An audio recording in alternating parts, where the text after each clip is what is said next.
People funded businesses between 2019 to 2021 in particular at egregious valuations. And now, if you want the business to continue, there's going to be a big haircut. Welcome back to another episode of Tank Talks. I'm your host, Matt Cohen. We welcome back to the Tank John Ruffalo to discuss the news and stories making headlines in the tech and venture capital ecosystem.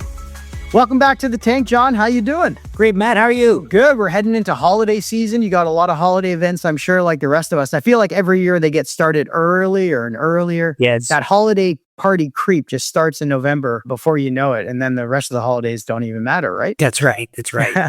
There's no holiday spirit right now. Is that our team is just flying off the seat of their pants right now. So it seems like everyone's trying to get all their deals done before the end of the year. You know, speaking of deals, a big headline catching people in the news was the Neo Financial financing round, which technically is called the Series D financing, had secured 362 million Canadian.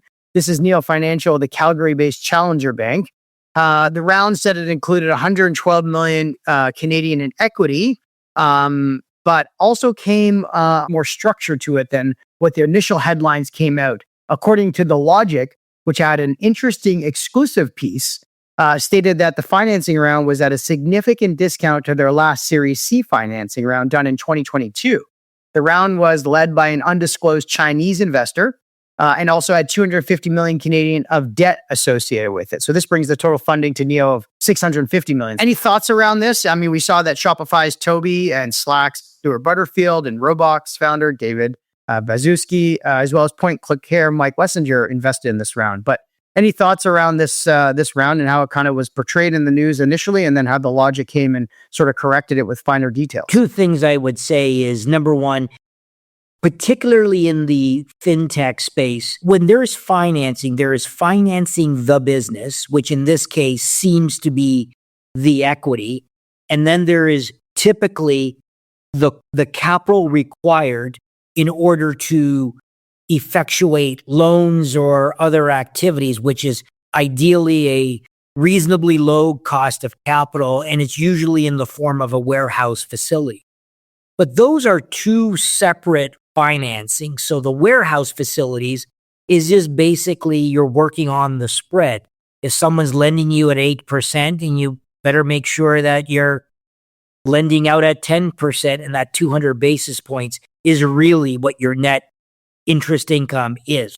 So the 250, it was put together. I mean, really, they should be bifurcated. That's number one. So that's kind of one part of the story, but that's normal. The part that was a little bit different was the equity piece. And, again, let me tell you what I do like. I like the fact that, hey, people funded businesses between 2019 to 2021 in particular at egregious valuations. So, that's a fact. So, okay, that was what the market was. And now if you want the business to continue, there's going to be a big haircut. In this case, I think it was a 75-ish% haircut according to The Logic. And, but the business moves on and carry on. And it's a tip of the hat from my perspective to the founders who are saying, you know what, let's accept this dilution. And this is the new reality, but let's build this business.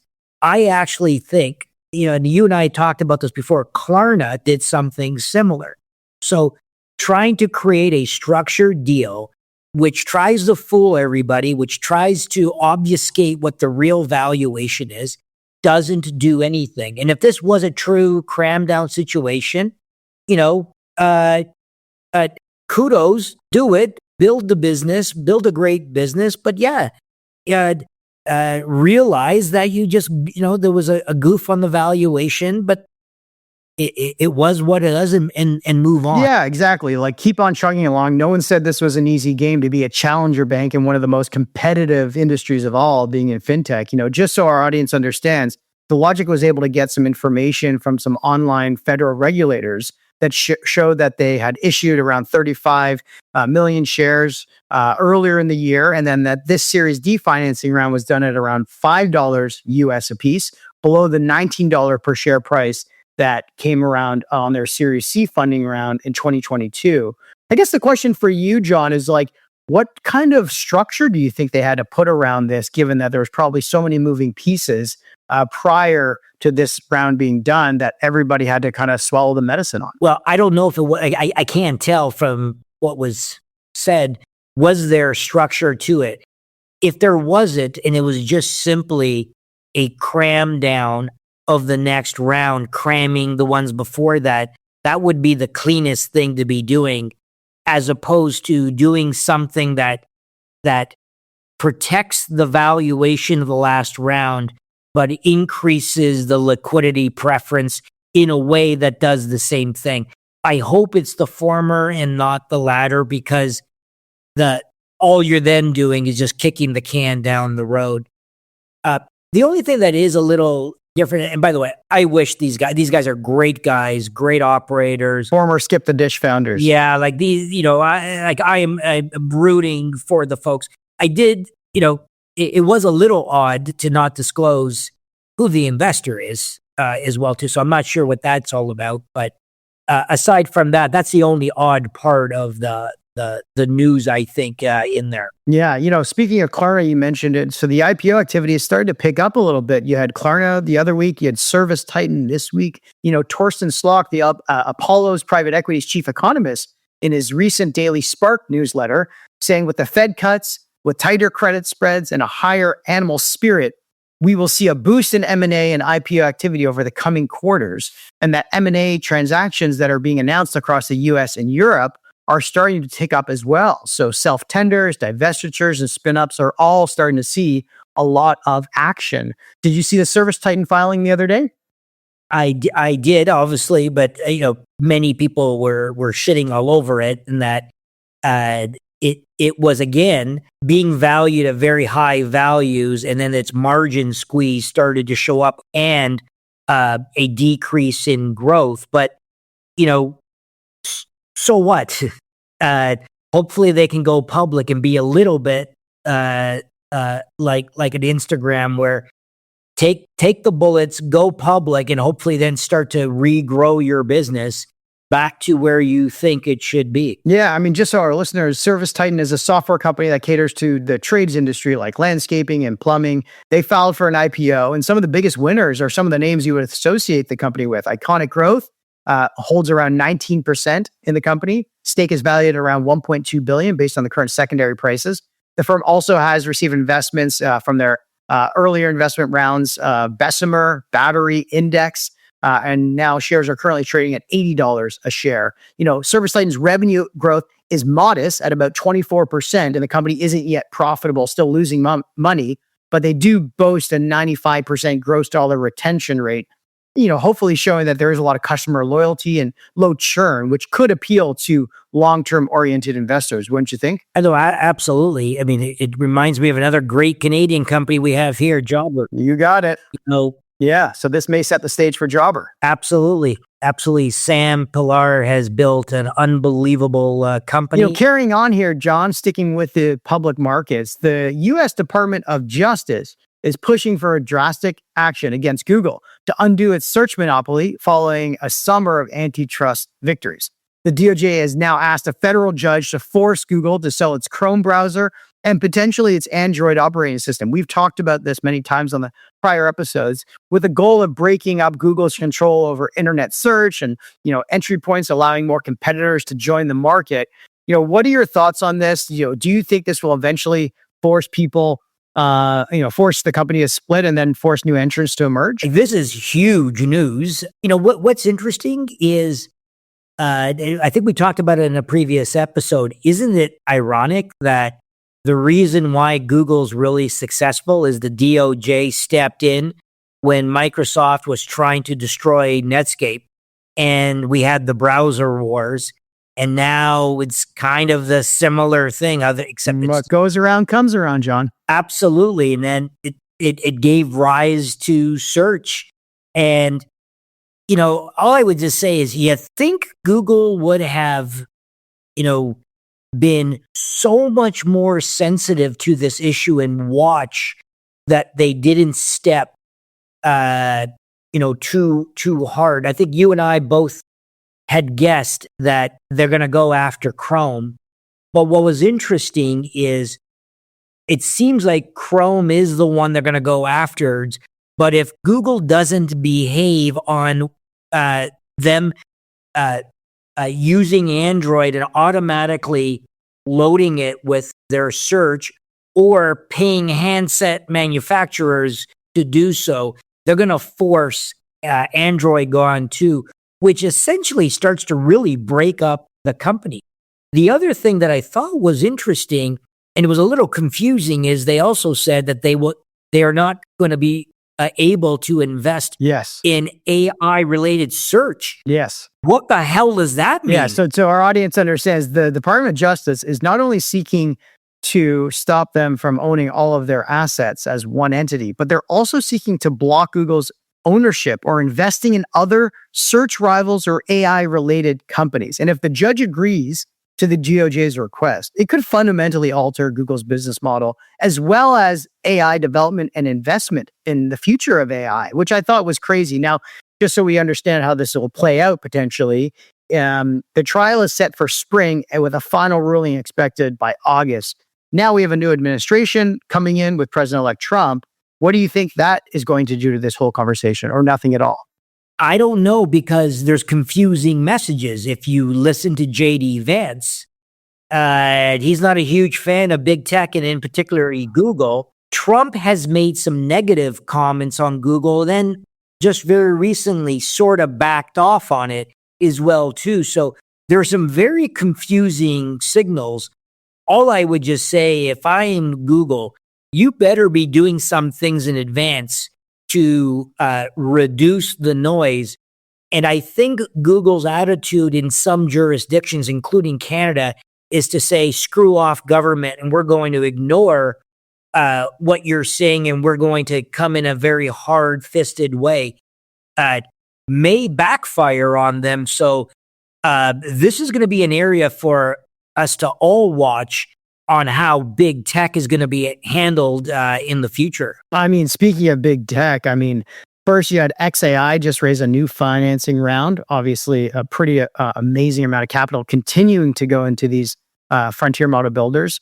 XAI, which is obviously founded by Elon Musk, reportedly raised $5 billion at a $50 billion post-money valuation, with investors including Qatar Investment Authority, Valor Equity Partners, Sequoia Capital, and Andreessen. The company has raised a total of $11 billion so far.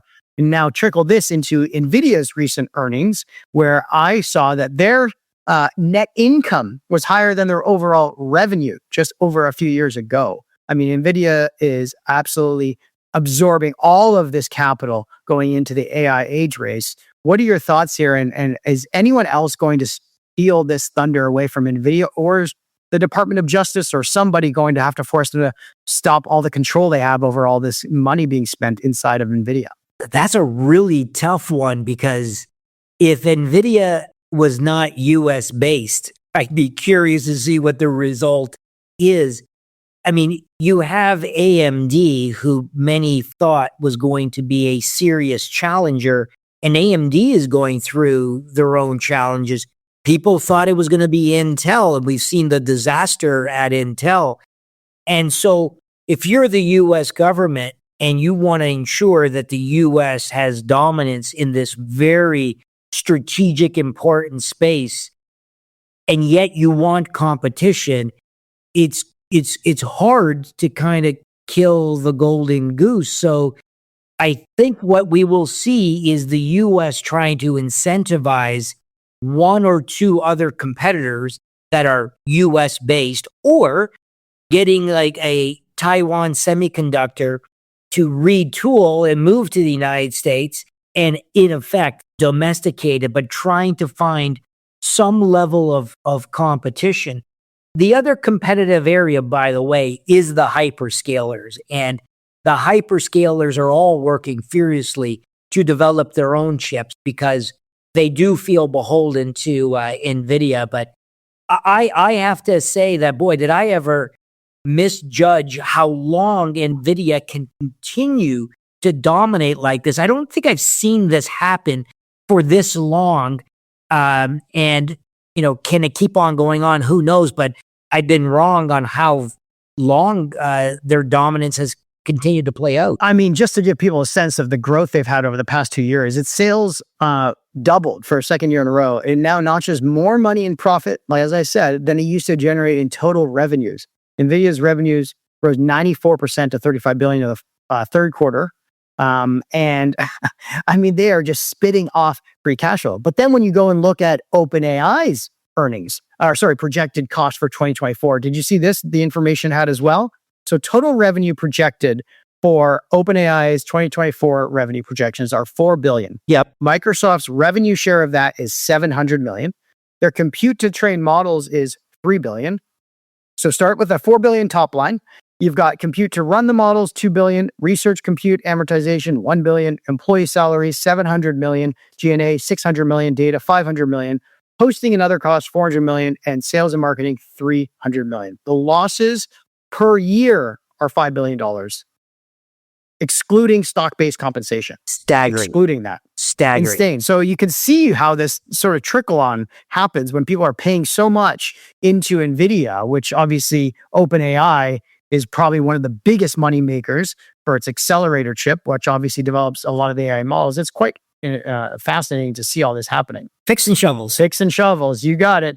Speaking of picks and shovels, I don't know if you would call it that much, but holy MicroStrategy, trading over $535 a share. The market value of MicroStrategy, just so people understand, was near $88 billion, okay? Which is much higher than the value it holds in Bitcoin, right? This is I think it's a 3.7 times its underlying Bitcoin holdings. Now, MicroStrategy, I don't know, you remember this probably back in your old days, John. In the high of 1998, MicroStrategy reached a high of $105. Now, adjusting for splits and everything, that is a higher price than it is. The price it is today is higher than it was in the peak of the dot-com bubble. That is absolutely crazy. I didn't have the appreciation that their value is so grossly ahead of their net asset value from a Bitcoin perspective. So, what is the market just like must be valuing it on what? Future appreciation of Bitcoin, I guess that's where it's going. People are associating the peak price per share and extrapolating that to the entire holdings of the company. But a lot of people think it's kind of a Ponzi scheme a bit. So because just so people understand, MicroStrategy, ticker MSTR, has been basically taking their entire liquidity, cash liquidity, as well as selling convertible notes to like hedge fund investors, which they still have to pay interest on, and using that capital to buy Bitcoin. They are extremely long Bitcoin and using their entire balance sheet to buy it. So this is how it kind of works, right? They have around 250,000 Bitcoin acquired for $10 billion. Their market cap hit a high of $94 billion. For every dollar you buy of MicroStrategy, you get roughly 0.25 of a Bitcoin, basically assuming that the underlying business is worthless. So the other 75 cents of the dollar is, I guess, hot air. I'm not really sure what people think of it, but the problem is that they're using convertible notes to basically fund the purchases of these Bitcoins. Now, if Bitcoin goes to $1 million, this is all for nothing, but there's a chance that it could go the other way. Well, yeah, but just buy Bitcoin directly. You remove all the friction, number one. But here is the big thing that people also don't understand. There is, I'm going to use tax parlance terms, there's the difference between your inside and outside cost basis. So what this means is that they have massive appreciation of Bitcoin. Let's say that they want to liquidate a bunch of that Bitcoin. You will pay corporate level tax in the United States of 40%. First, before you get the distribution, and no one factors in that deferred tax cost, where if you were holding that directly offshore in your RSPs, et cetera, you would have a zero tax cost. So you are that deferred tax liability is not being factored into the decrease in that value. It's just exuberance. That's fascinating. It is. And so the naysayers online are saying this is eerily similar to the widowmakers of the last Bitcoin trading market, where you saw 3AC, Celsius, and Voyager all down into bankruptcy. because Right. of something similar to this. So we'll wait to see how this plays out, but it sure is fun to watch from the outside. Crazy. Until next time, John, thanks for joining us in the tank today. All right. Thanks, Matt.